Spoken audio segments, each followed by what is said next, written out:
حضرت ابو موسیٰ رضی اللہ تعالی عنہ نے حضرت عبداللہ بن مسعود سے کہا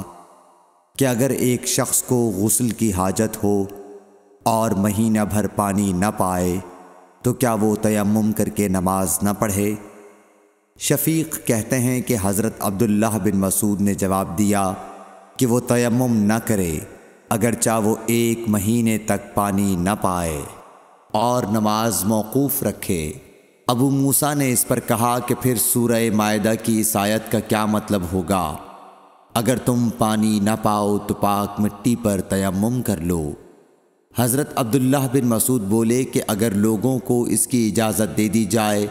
تو جلد ہی یہ حال ہو جائے گا کہ جب ان کو پانی ٹھنڈا معلوم ہوگا تو وہ مٹی سے تیمم ہی کر لیں گے۔ اعمش نے کہا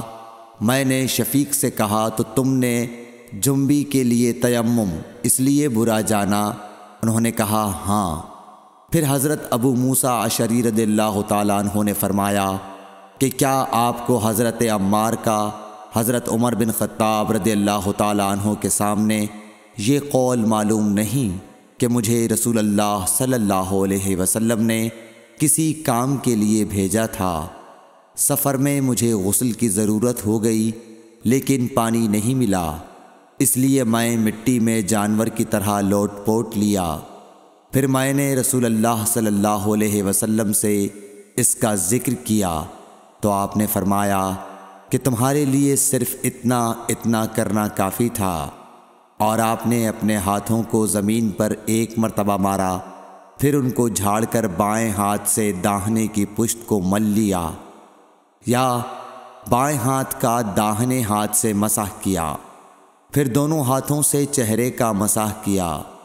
عبداللہ نے اس کا جواب دیا کہ آپ عمر کو نہیں دیکھتے کہ انہوں نے عمار کی بات پر قناعت نہیں کی تھی؟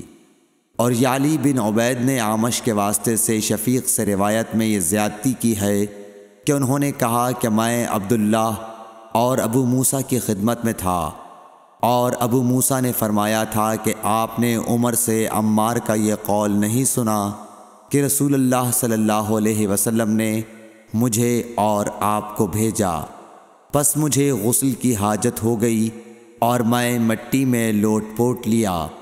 پھر میں رات رسول اللہ صلی اللہ علیہ وسلم کی خدمت میں حاضر ہوا اور آپ سے صورتحال کے متعلق ذکر کیا تو آپ نے فرمایا کہ تمہیں صرف اتنا ہی کافی تھا، اور آپ نے چہرے اور ہتھیلیوں کا 1 ہی مرتبہ مسح کیا۔ صحیح بخاری حدیث نمبر 347۔